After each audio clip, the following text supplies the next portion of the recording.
Vamos a buscar en nuestras Biblias el Evangelio de Juan, capítulo 1.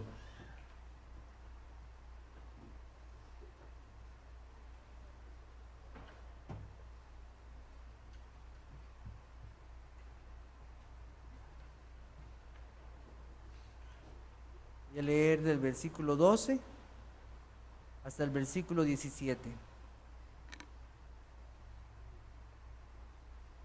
Dice: mas a todos los que le recibieron, a los que creen en su nombre, les dio potestad de ser hechos hijos de Dios, los cuales no son engendrados de sangre, ni de voluntad de carne, ni de voluntad de varón, sino de Dios.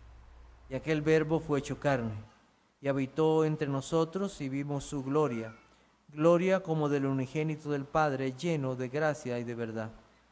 Juan dio testimonio de él y clamó diciendo: este es de quien yo decía, el que viene después de mí es antes de mí, porque era primero que yo. Porque de su plenitud tomamos todos, y gracia sobre gracia. Pues la ley por medio de Moisés fue dada, pero la gracia y la verdad vinieron por medio de Jesucristo. La semana pasada estudiamos la gloria del Hijo en la encarnación, ese Hijo eterno que vino a este mundo tomando forma de siervo, hecho semejante a los hombres, el Verbo encarnado, el que es Dios. El Dios eterno vino a este mundo, una persona, dos naturalezas, completas, perfectas y sin división. Ninguna absorbió a la otra, y sin embargo una sola persona. Es el misterio de la encarnación, no para ser puesto en duda, sino para ser creído. Cristo no heredó una naturaleza humana como la nuestra en el sentido de pecado, sino que fue libre de toda maldad, pero sí verdaderamente hombre, con carne y sangre y un alma. Uno que habitó entre su pueblo, tabernaculó por 33 años, el creador, el sustentador, la verdadera luz, la verdadera vida, vino a este mundo, el mismo Dios, que es santidad, que todo lo sabe, que es infinito, que es justo, que es verdadero, que es eterno en todos sus atributos, inmutable, infinito, vino a esta tierra. La plenitud de la deidad en una persona desde su nacimiento. Dos naturalezas se unieron en una persona en el cumplimiento del tiempo, la persona de Jesucristo. Y Juan, el apóstol, está asombrado. Y vimos su gloria. Gloria como del unigénito del Padre. Él está asombrado. Fue extasiado al considerar que Dios estaba en medio de ellos. Él estuvo a su lado, no fue una ilusión, sino real. Tuvo hambre, sed, lloró, se gozó, tuvo sueño, se angustió hasta lo profundo de su alma. Tuvo que caminar y se cansó como cualquier hombre. ¿Cómo dos naturalezas en una persona? ¿Cómo el Hijo de Dios en medio de pecadores? Como el que ha estado con Dios desde la eternidad, ese está aquí conmigo. ¿Cómo? Y yo pude verle, pude escucharle, pude verlo y hasta recostarme en su costado. Juan está extasiado. Esto es impresionante y nosotros también debemos quedarnos asombrados. Debemos adorarlo, amarlo, creerlo, obedecerlo y servirle, aunque no lo hayamos visto con nuestros ojos. Pero un día, por la gracia de Dios, todos los hijos de Dios le verán, así como lo vio Juan. Él mostró su gloria en sus palabras, en sus milagros, en sus actos, en sus atributos, en sus propósitos eternos, en su salvación a los hombres, en su obediencia perfecta. En todo mostró la gloria del Hijo de Dios. Y un día varios apóstoles vieron esa gloria. Juan entre ellos, y le vieron en el monte, vieron la majestad de la gloria del Hijo de Dios, vieron cómo sus vestidos se volvieron más blancos, más que cualquier limpiador o lavador los podría limpiar. Su rostro, el rostro de Cristo resplandeció.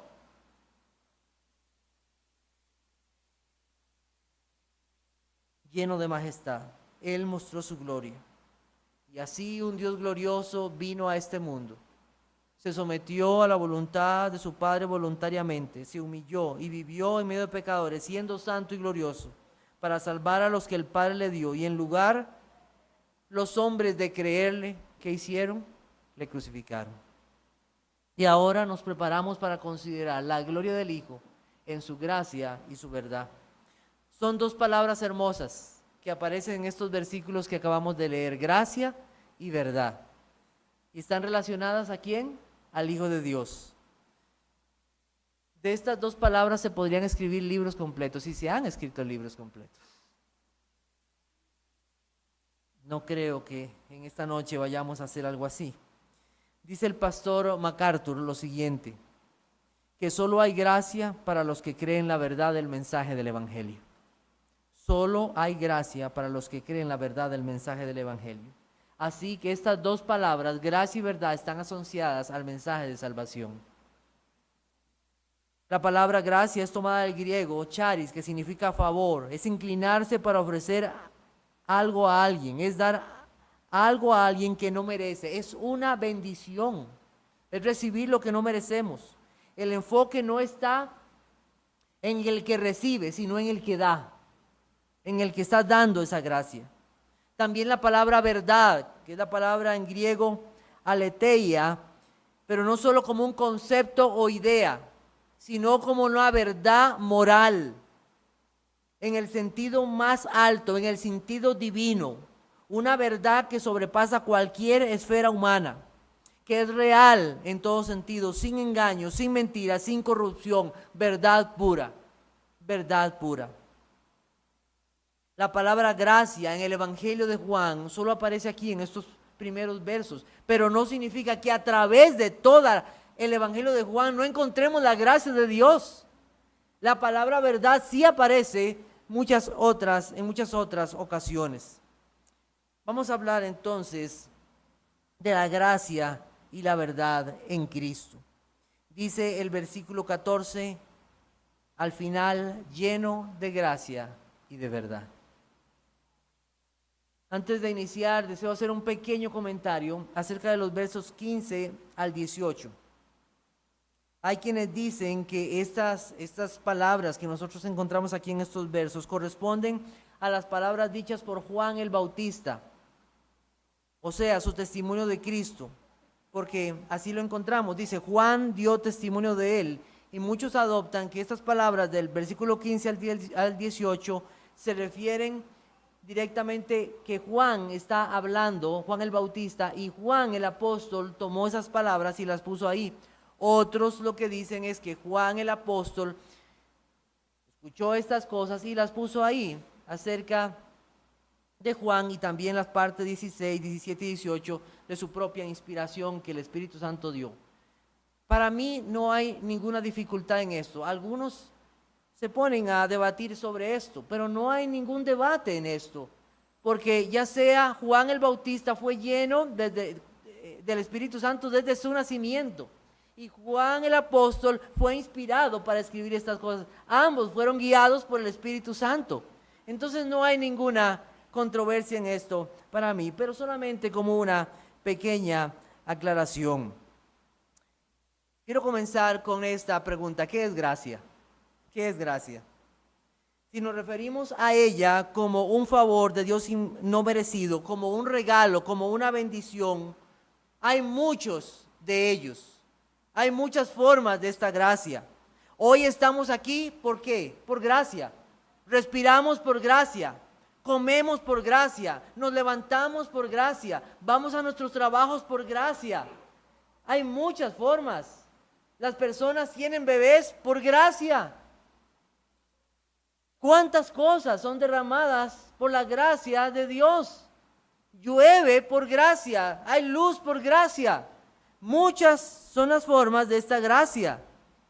Y muchos han llamado a esto gracia común. Pero la gracia común no salva a nadie. La gracia común no salva a nadie. La gracia común es algo que todos disfrutan, pero pocos agradecen, en la cual viven, pero pocos entienden. Una gracia por la cual los hombres un día también tendrán que dar cuenta a Dios. Usted tiene un trabajo por gracia. Usted es mamá por gracia. Usted es papá por gracia. Usted vino a este mundo por gracia. Todos daremos cuenta de esa gracia. Pero la gracia de la cual vamos a hablar en esta noche es una gracia diferente. Es una gracia en particular dada a aquellos que son los escogidos de Dios. La gracia de Dios es una perfección del carácter divino que es ejercida hacia sus elegidos. La gracia es la única fuente de la cual mana la buena voluntad de Dios, el amor y la salvación de Dios para los suyos. Abraham Wood escribió en su libro sobre el carácter de Dios lo siguiente: es el favor eterno y totalmente gratuito de Dios, manifestado en la concesión de bendiciones espirituales y eternas a las criaturas culpables e indignas. Es el favor de Dios que se muestra en aquellos que no tienen ningún mérito en sí mismos, sino que además merecen el infierno. La gracia de Dios no puede ser comprada, lograda, ganada ni intercambiada. Si de algún modo la gracia de Dios pudiera ser ganada, no sería gracia. No sería gracia. Nuestro pasaje dice en esta noche que Cristo está lleno de gracia. Toda la medida de la gracia está en Él. Dios o Cristo no mide sus riquezas en oro y plata. Los hombres miden sus riquezas en cuántas acumulaciones de dinero tiene. Pero Cristo, nuestro Dios, mide su riqueza en gracia. Segunda de Corintios 8:9 dice: porque ya conocéis la gracia de nuestro Señor Jesucristo, que por amor a vosotros se hizo pobre siendo rico, para que vosotros con su pobreza fueseis enriquecidos. El Dios eterno, el Dios inmutable, el Dios que todo lo sabe, el Verbo encarnado, esto es, el Dios de gracia. Él dejó su lugar al lado del Padre en los cielos para venir y encarnarse. Él no dejó de ser Dios, pero dejó su habitación especial al lado del Padre. Y esto no quiere decir que se separó del Padre, ya que el Padre nunca dejó al Hijo ni el Hijo al Padre. Si esto pasara, significaría que la Trinidad se dividió, y eso no puede ser. Simplemente dejó su lugar de excelsa gloria, se humilló a sí mismo, dejando aquella gloria para venir y mostrar su gloria a pecadores para salvación. Esto es gracia. Esto es gracia. Él se hizo pobre para que fuésemos ricos. Se humilló a la condición humana siendo el Hijo eterno y no se sujetó a nada de las cosas de esta vida, sino que vivió, murió y resucitó para nuestra salvación. ¿Qué es esto? Esto es gracia. El Verbo se encarnó, el unigénito Hijo de Dios, lleno de gloria, gloria. Y en esa gloria vino a este mundo, lleno de gracia y de verdad. Gracia que no merecíamos, que el Dios eterno se inclinara a la humanidad caída y le mostrara tal favor, tal bendición. En Cristo está la medida completa de la gracia. Dice 2 de Timoteo 1:9, leo para ustedes: quien nos salvó y llamó con llamamiento santo, no conforme a nuestras obras, sino según el propósito suyo y la gracia que nos fue dada en Cristo Jesús antes de los tiempos de los siglos. Esa gracia de Dios en Cristo es eterna. Se nos ha dado gracia que no podemos entender. Fue en Cristo, antes de que el mundo fuese creado. Ya Cristo fue dado para la salvación de su pueblo. Y si la gracia es así, antes de los tiempos de los siglos, la gracia no está sujetada al tiempo o al espacio, porque fue antes de la creación, y en la creación fue donde fue hecho el tiempo y el espacio. Así que la gracia es eterna, y cuando el Señor nos da de gracia, esa gracia es eterna. No está sujeta a las cosas de esta vida, no está sujeta al tiempo. Una vez que una persona ha recibido esa gracia continuará por siempre y para siempre, porque está asegurada en el Hijo que es eterno. Esa gracia también es gratuita. Romanos 3:24 dice, siendo justificados gratuitamente por su gracia mediante la redención que es en Cristo Jesús. No hay nada que pagar, no hay nada que aportar, no la puedes comprar. Es gratuita, pero no es barata, porque costó la vida del Hijo de Dios. No tiene que ver con tus capacidades. No tiene que ver con tu intelecto, no tiene que ver con tu edad, no tiene que ver con tu estado de salud, no tiene que ver con tu raza, color de piel o lengua. Es gracia gratuita para el pecador. El apóstol Pedro decía lo siguiente en Hechos 15:11. Antes creemos que por la gracia del Señor Jesús seremos salvos de igual modo que ellos. No importa si es judío, no importa si es gentil, gracia para pecadores, para salvar pecadores. Gracia gratuita. Cristo no vino a cobrar por ella, sino que dijo, venid a mí todos los que estéis trabajados y cargados, y yo os haré descansar. No hay pago por la gracia, y esto humilla a los hombres, porque nos deja totalmente en las manos de Dios. Un pasaje que no podemos pasar por alto, Efesios 2, 8 y 9, ¿verdad? Efesios 2, 8 y 9.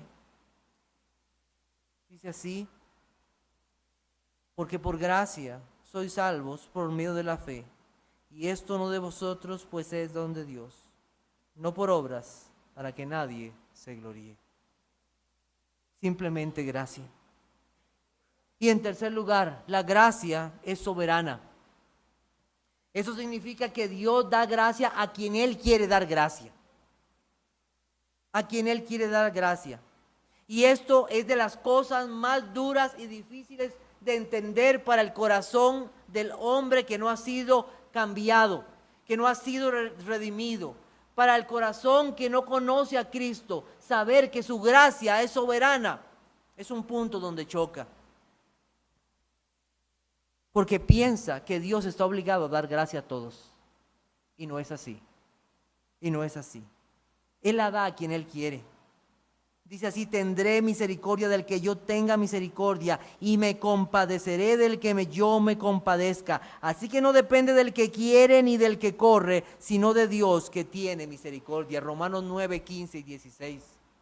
Que el Señor tenga misericordia con unos y con otros no. Gracia. Así es gracia.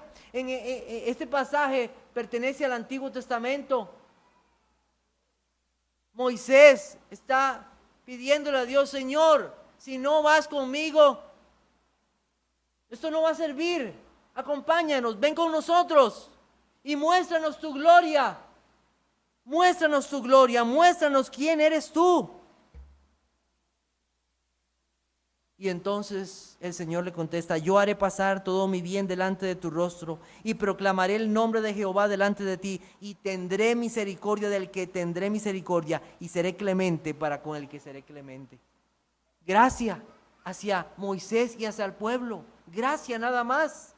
Porque Él lo quiso. No se trataba de Moisés, no se trataba de su ruego. Yo, dice el Señor, tendré misericordia del que quiero. Y si Moisés, tú no mueres, es por mi gracia nada más, porque te voy a mostrar mi gloria. Por gracia. La gracia reina. Dice Romanos capítulo 5, versículo 21, lo siguiente. Para que así como el pecado reinó para muerte, así también la gracia reine por la justicia para vida eterna mediante Jesucristo, Señor nuestro. Reine. ¿En quién? En Cristo. Y el Rey decide a quién da su gracia. Gracia soberana. Tito capítulo 3, versículos 4 y 7.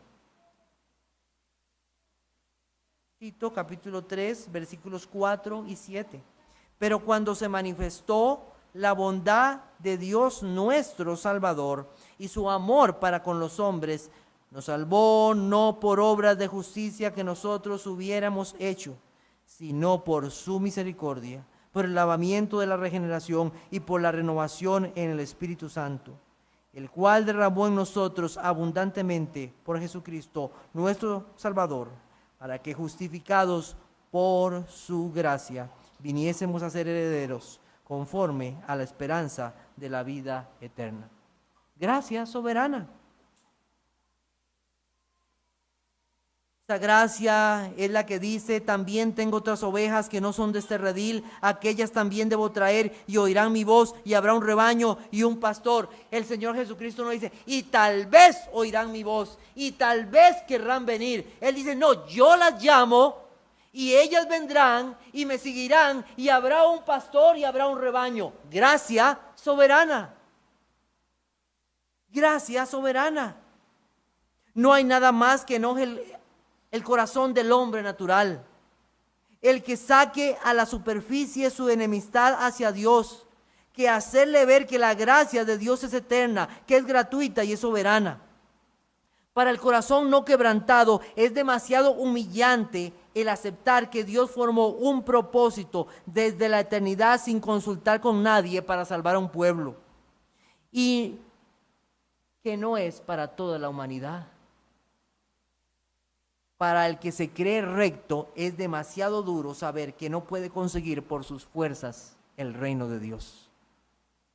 Pero aquí es donde sobresale esa misericordia de Dios y esa multiforme gracia. Esa gracia que actúa para el pecador, esa gracia sobre gracia, esa gracia que donde abundó el pecado, sobreabundó la gracia. ¿Cuál es esa gracia? Esa gracia que no entendemos, esa gracia que nos hace ver lo maravilloso de nuestro Dios, mas a todos los que le recibieron, a los que creen en su nombre, les dio potestad de ser hechos hijos de Dios. Gracia, gracia de Dios. No lo entendemos, mas a todos los que le recibieron. Yo no sé a quién el Señor salvará. Yo no sé quiénes le recibirán, pero yo sí sé que hay un pueblo que creerá en Él. Es gracia sobre gracia.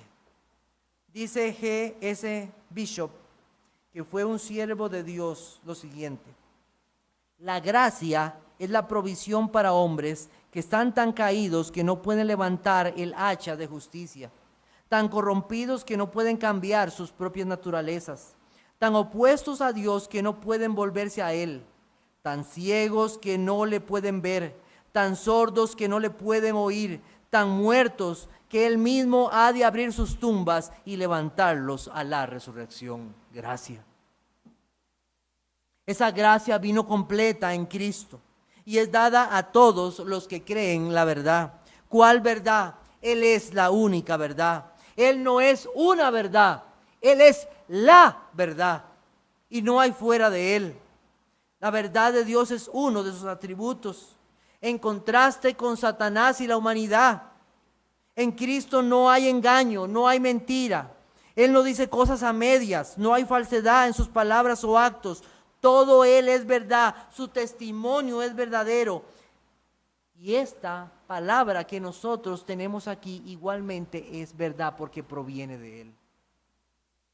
Cristo dijo: yo soy la verdad. También dijo que esa verdad era la que los haría libres a ustedes.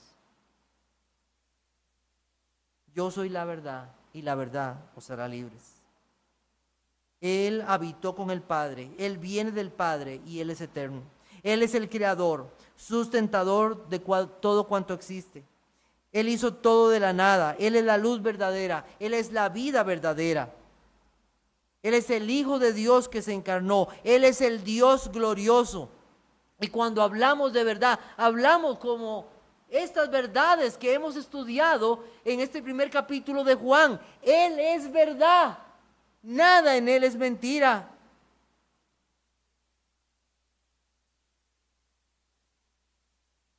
Es interesante, ¿verdad? Como hay cosas que se pueden hacer y cómo podemos engañar a las personas. Los corazones nuestros están llenos de maldad y de engaño, pero Dios es totalmente verdad. Es curioso. A veces, bueno, los que tienen un celular han visto cómo tienen una cosa para tomar fotos ahí, ¿verdad? En su celular, y tienen una función que hace que cambie el nivel de belleza. Nivel belleza 1, nivel belleza 2, belleza 3, ¡wow! 5. Voy a publicar esta, ¡wow!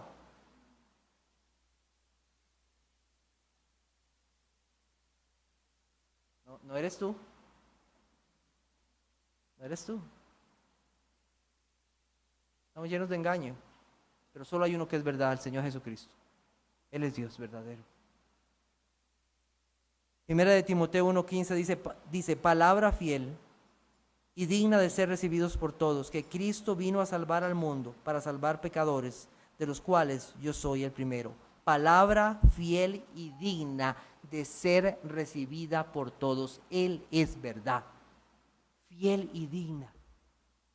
Esas fueron las palabras de Pablo hablando acerca de sí mismo. Dios es fiel, Dios no falló, Él vino a salvar, Él trazó un plan desde la eternidad, en la Trinidad, un plan verdadero para salvar pecadores y se cumplió. No falló, Él se comprometió con cada promesa que hizo, con cada pacto, con cada profecía, con cada amenaza. Porque Él no es hombre para que mienta, ni hijo de hombre para que se arrepienta. Él es verdadero. Él es verdad. Un día se dijo, he aquí que la Virgen concebirá y dará a luz un hijo y llamará su nombre Manuel. Y esa promesa se cumplió en Cristo. Él es verdad, Él es fiel, es Dios con nosotros y vino y habitó con su pueblo. Cuando Él dijo a los suyos que los llevaría, Él no los engañó.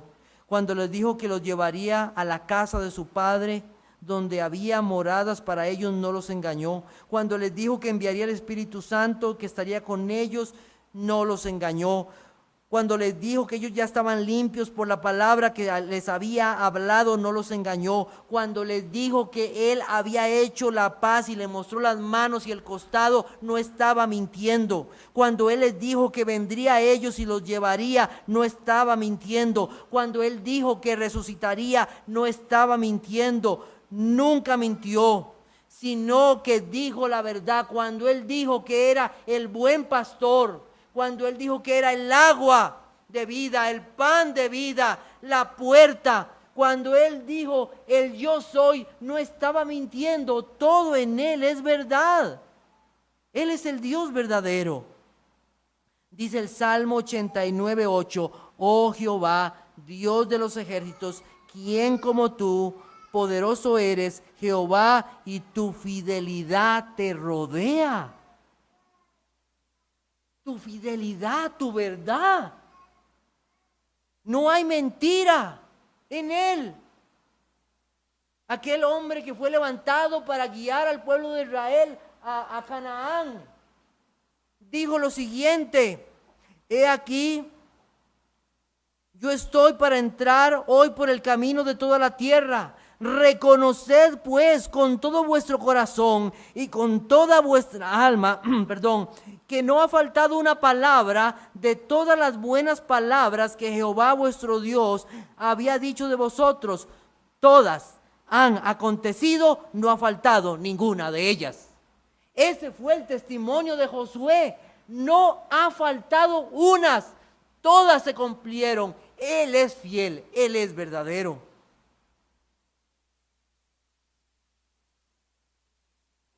Sea Dios veraz y todo hombre mentiroso.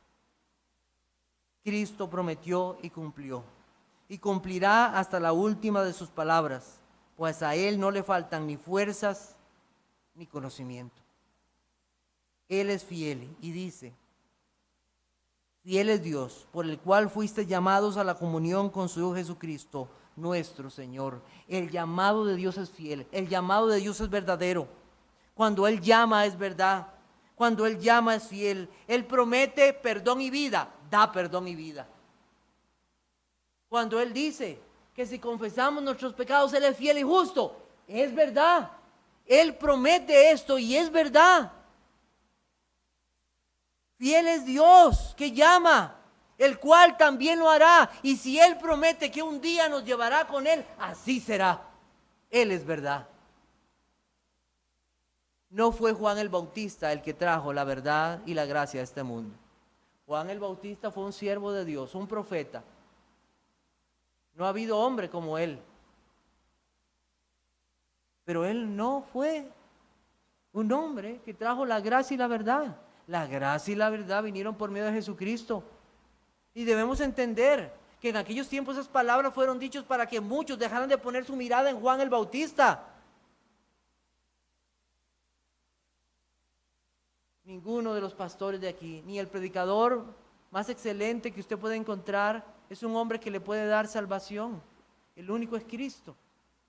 En Él está la gracia y la verdad. Y solo en Él. No hay otro como Él. Solo Cristo es la provisión completa de salvación. Solo puede dar gracia. Solo en Él está la completa verdad. Y Juan el Bautista así mismo se ve. Cristo nació unos meses después que yo, pero Él es antes que mí. ¿Qué está diciendo? Él es eterno. Él sí es la medida completa. Él sí, yo no. Yo no. Yo fui creado, Él es eterno.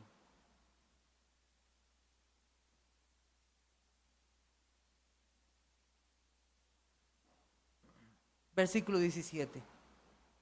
Dice, pues la ley por medio de Moisés fue dada, pero la gracia y la verdad vinieron por medio de Jesucristo.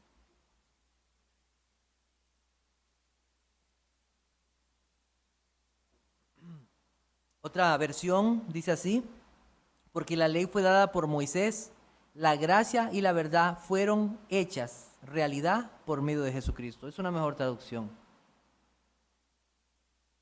más acertada.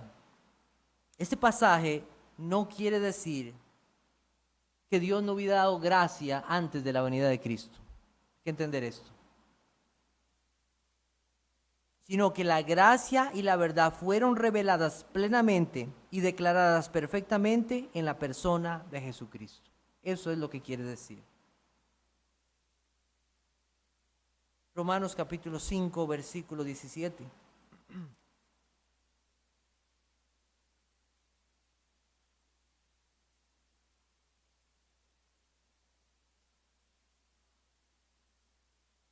Dice, pues si por la transgresión de uno solo reinó la muerte, mucho más reinarán en vida por uno solo, Jesucristo, los que reciben la abundancia de la gracia y el don de la justicia.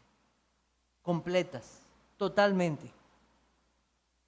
La verdad y la gracia la vemos revelada desde la creación, desde el inicio, a este mundo. Dios reveló su verdad a los hombres en su palabra y esa palabra fue verdadera. Dios dijo a Adán que no comiera del árbol de las ciencias del bien y del mal y que si lo hacía, ciertamente moriría. ¿Es verdad? ¿Verdad? La gracia de Dios. ¿Qué hizo el hombre? Pecó. ¿Qué merecía ahí? Muerte inmediata. ¿Qué tuvo el Señor con ellos? Gracia. La gracia de Dios. Y esa gracia se reveló en una promesa, en una simiente, en un Salvador para ellos. En esa gracia Dios salvó un día a 8 personas. Noé y su familia de un diluvio, del diluvio.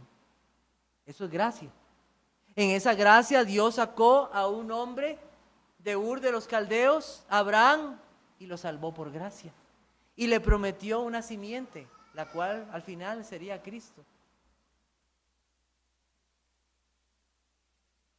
Por gracia, Dios rescató a un pueblo de Egipto y lo sacó por gracia. Y le dio su verdad, su ley, expresada en el resumen de la ley. Por gracia salvó a una mujer en los muros de Jericó. Rahab la salvó por gracia. Por gracia salvó a su pueblo. Por gracia los muros fueron reconstruidos. Por gracia guardó a su pueblo en Babilonia. Por la gracia de Dios. La gracia de Dios la encontramos en muchísimos ejemplos a través de toda la palabra de Dios. Y uno de los que más llama mi atención en las Escrituras, en el Antiguo Testamento por lo menos, es uno que siempre que lo leo, conmueve mi corazón porque yo me veo ahí. Yo me veo ahí, como lo debe ver todo creyente que ha sido salvado por gracia. La Biblia nos dice que Saúl ha muerto, también su hijo Jonatán.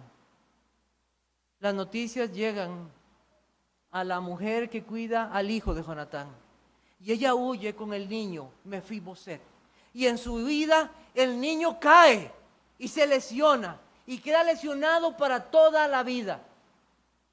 Parece que ya no hay ninguna esperanza para ese niño. Pero la gracia de Dios se muestra de una forma maravillosa. Vamos a buscar 2 Samuel capítulo 9. 2 Samuel capítulo 9. Tiempo después el rey David llega a ser rey, como ya Dios le había dicho. Y en el capítulo 9, versículo 1, dice David: ¿ha quedado alguno de la casa de Saúl a quien haga yo misericordia por amor de Jonatán? Y había un siervo de la casa de Saúl que se llamaba Siba, el cual llamaron para que viniese a David. Y el rey le dijo: ¿eres tú Siba? Y respondió: tu siervo. Y el rey le dijo: ¿no ha quedado nadie de la casa de Saúl a quien haga yo misericordia de Dios? Y Siba respondió al rey: aún ha quedado un hijo de Jonatán, lisiado de los pies. Entonces el rey le preguntó: ¿dónde está? Y Siba respondió al rey: he aquí está en la casa de Maquir, hijo de Amiel, en Lodebar. Entonces envió el rey David y le trajo a la casa de Maquir, hijo de Amiel, de Lodebar. Y vino Mefiboset, hijo de Jonatán, hijo de Saúl, a David, y se postró sobre su rostro e hizo reverencia. Y dijo David: Mefiboset. Y él respondió: he aquí tu siervo. Y le dijo David: no tengas temor, porque yo a la verdad haré contigo misericordia, por amor de Jonatán, tu padre, y te devolveré todas las tierras de Saúl tu padre, y tú comerás siempre en mi mesa. Versículo 11. Y respondió Siba al rey: conforme a todo lo que ha mandado mi señor el siervo a su siervo, así lo hará tu siervo.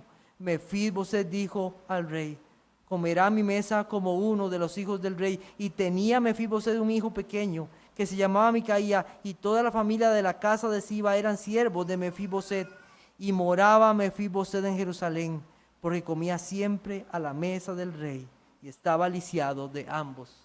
Fíjese, todos somos pecadores, y aún salvados por gracia seguimos siendo pecadores. Pero el Señor en esa gracia me alcanzó a mí y alcanzó a muchos que no podían acercarse a la mesa del rey, y los llamó por gracia, y su promesa fue verdadera. Y en su gracia ellos se sientan por siempre a la mesa del rey y disfrutan de su banquete y disfrutan de todas sus bondades. Los pone a su lado para estar siempre con él. Y entonces, y él les dice: y en la casa de Jehová moraré por largos días. Gracia, gracia hacia un hombre que no merecía gracia. Así nos debemos ver nosotros, que no merecíamos nada, y él nos llamó para estar con él. También en la Biblia encontramos historias de esta gracia. En Lucas capítulo 23, versículo 38, una de esas hermosas, maravillosas historias de la gracia de Dios. Jesucristo está clavado en la cruz. A su lado hay dos malhechores. Toda la humanidad está representada en esos dos hombres. Toda la humanidad. Uno de los malhechores que estaban colgados le injuriaba diciendo: si tú eres el Cristo, sálvate a ti mismo y a nosotros. Respondiendo el otro le reprendió diciendo: ni aún temes tú a Dios estando en la misma condenación. Nosotros a la verdad justamente padecemos porque recibimos lo que merecieron nuestros hechos. Mas este ningún mal hizo. Y dijo a Jesús: acuérdate de mí cuando vengas en tu reino. Entonces Jesús le dijo: de cierto te digo que hoy estarás conmigo en el paraíso. ¿Qué hizo este hombre para ser salvo? ¿Acaso aportó algo? ¿Hizo algo? Cristo le preguntó: mira, dime una cosa, cuando tú eras pequeñito, ¿te portabas bien con tu mamá? ¿Alguna vez, en vez de meterle al cuchillo a alguno, le dijiste: no, nada más dame la bolsa, no te voy a matar? Porque ahí a la cruz llegaban los malhechores. Un maldiciente, un asesino, un ladrón. ¿Cómo fue que este hombre pudo ver a Jesucristo santo, sin mancha, y a él mismo digno de condenación? ¿Cómo? Gracia.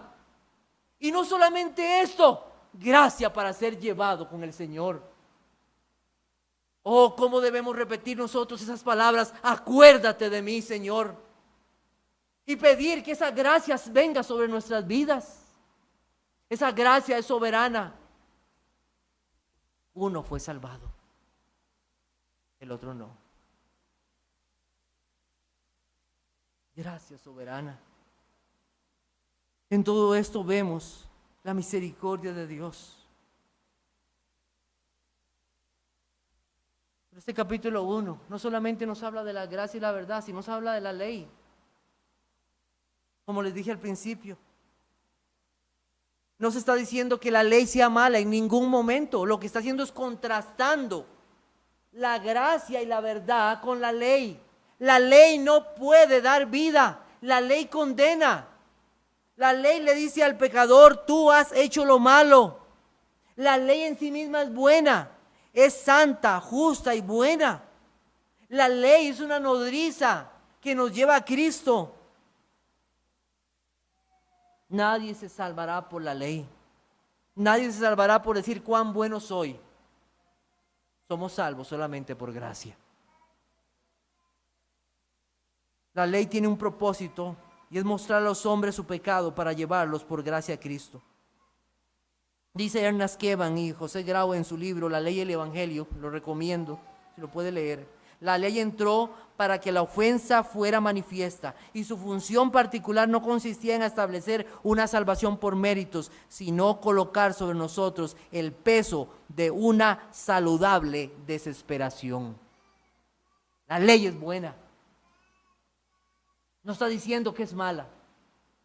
Lo que está diciendo es que ella no puede dar vida. El único que puede dar vida es el Señor Jesucristo. Su gracia y su verdad. De hecho, el fin de la ley es Cristo. Él vino para cumplir la ley. Los terrores y demandas de la ley han acabado en Cristo. Y el pecador conducido al Salvador tiene vida. Vida que la ley no puede dar. No más condenación, sino vida. Negar a los hombres la ley es tan malo como negar el Evangelio. Los hombres necesitan la ley para saber su condición delante de Dios, para verse a sí mismos pecadores y entonces correr a Cristo. Tampoco es la idea de Juan de que despreciemos la ley después de recibir la gracia de Dios, en ninguna manera. Simplemente es un contraste para que demos la gloria más al Hijo de Dios, al Hijo de Dios. En unas pocas aplicaciones en esta noche para nosotros. Gracia para todo pecador. Todo aquel que quiera llegar a Dios, su única forma es por gracia, por medio de la fe. Y esa gracia es revelada en el Evangelio. No hay otra forma, otro camino, la verdad de Dios. Criaturas que han desobedecido la ley de Dios y solo merecen la condenación. La Biblia nos dice que solo por gracia se es salvo. Nadie va a entrar al cielo si no es por gracia. Nadie. pero se necesita creer la verdad. No hay gracia si no se ha creído la verdad del Hijo. La verdad de quién es Él. La gracia considera a todo hijo de Adán como pecador, como caído, contaminado, merecedor del infierno y desamparado. Y la gracia es la única esperanza. Usted no necesita nada. Usted necesita nada más acercarse al Señor humillado, arrepentido y confiando en Cristo. Eso exalta al Señor, pero nos humilla a nosotros. Dios promete que a todos los que le recibieron, a los que creen en su nombre, Él les da el privilegio de ser hechos o llamados hijos de Dios. No dudes, no dudes, por más lisiado que estés en su gracia. No dudes, por más metido en el pecado y acusado por la ley, que la gracia te puede dar vida. No dudes, Él está lleno de gracia y verdad. En Él hay plenitud de gracia. No dudes. Cree en Él. Cree en el Hijo de Dios. Cree en su verdad. Esa es gracia eterna, gratuita y soberana. Efesios capítulo 1 dice lo siguiente. Efesios capítulo 1, versículos 4 al 7. Según nos escogió en Él antes de la fundación del mundo, para que fuésemos hechos santos y sin mancha delante de Él, en amor habiéndonos predestinado para ser adoptados hijos suyos, por medio de Jesucristo según el puro afecto de su voluntad, para alabanza de la gloria de su gracia, con la cual nos hizo aceptos en el amado, en quien tenemos redención por su sangre, el perdón de pecados, según que las riquezas de su gracia. No dudes, hay riqueza de gracia en Cristo. La gracia y la verdad no deben ser desechadas. La gracia y la verdad no deben ser desechadas. Dice la Biblia lo siguiente: ¿qué pues diremos? ¿Perseveraremos en el pecado para que la gracia abunde? Si usted ha recibido la gracia de Dios, no la deseche. Si usted ha sido salvado por esa gracia, no puede ser que sea una persona que profesa conocer a Dios y con sus hechos lo niega. No puede ser tal cosa. El que ha recibido su gracia no desea vivir en pecado, no desea vivir en maldad y desecha todo aquello que es mentira, que es falsedad, sino que busca la verdad de Dios. Desechar la gracia es desechar a Cristo, es desechar su perdón, es desechar a aquel que murió en la cruz y dio su vida para salvarme. Es desechar esa gratitud, esa abundancia de sus riquezas por las cochinadas de este mundo.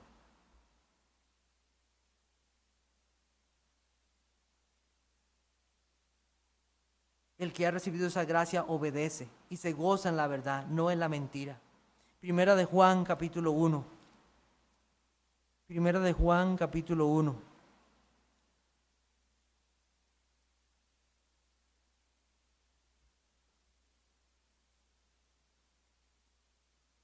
Versículo 5. Primera de Juan 1:5. Este es el mensaje que hemos oído de Él y os anunciamos. Dios es luz y no hay tinieblas en Él. Si decimos que tenemos comunión con Él y andamos en tinieblas, mentimos y no practicamos la verdad. Pero si andamos en luz, como Él está en luz, tenemos comunión unos con otros y la sangre de Jesucristo, su Hijo, nos limpia de todo pecado. Si decimos que no tenemos pecado, nos engañamos a nosotros mismos y la verdad no está en nosotros. Si confesamos nuestros pecados, Él es fiel y justo para perdonar nuestros pecados y limpiarnos de toda maldad. Si decimos que no hemos pecado, le hacemos a Él mentiroso y su palabra no está en nosotros. La gracia y la verdad no se pueden separar. Andamos en verdad, no andamos en tinieblas, no andamos en mentiras unos con otros. Si no confesamos nuestros pecados. Y en último lugar, para terminar en esta noche, débilmente, gracia sobre gracia. Gracia sobre gracia. Muchas de las cartas del Nuevo Testamento comienzan así, ¿sabe? Comienzan con una salutación de gracia y terminan en gracia. Así comienza Colosenses. Comienza en gracia y termina el último versículo en gracia. Toda nuestra vida como creyentes es un acto de gracia. Toda. Y continuamos en esa vida por toda la vida en gracia. Primera de Corintios 15:10 dice lo siguiente. Primera de Corintios 15:10.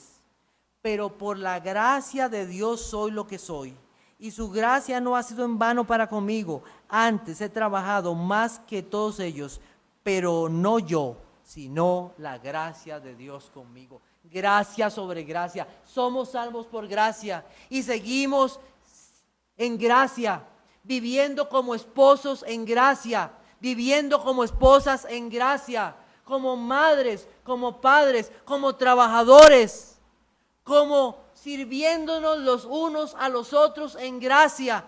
Todo es por gracia, pero no yo, sino la gracia de Dios conmigo. La gracia de Dios conmigo. Soy lo que soy por gracia y seguiré en esta vida en el Señor por gracia. Gracia sobre gracia.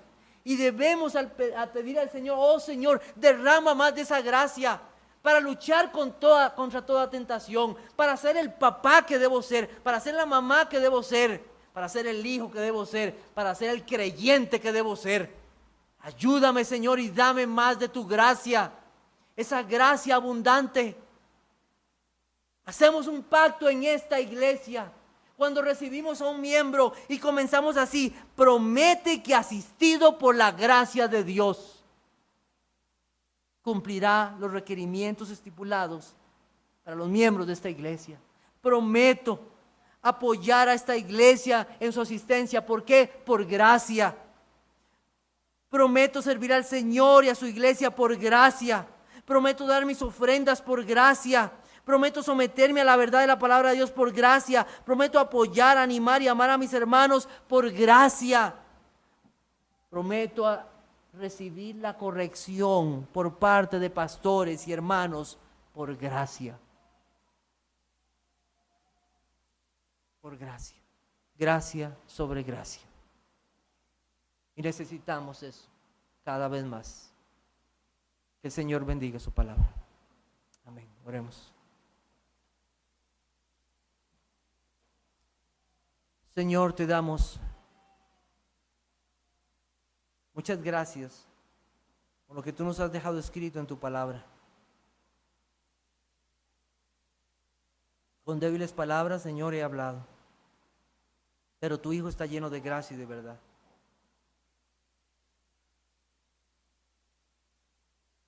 Haznos entender estas realidades. Haznos comprender cada vez más y crecer en gracia, en el conocimiento de tu Hijo. Amarlo, a creerle, a servirle. Señor, que no despreciemos esta gracia que hemos recibido en tu Hijo. Líbranos de corazones fríos. Líbranos de amar cualquier pecado, sino que en todo te honremos. Que tu gracia, Señor, nos asista.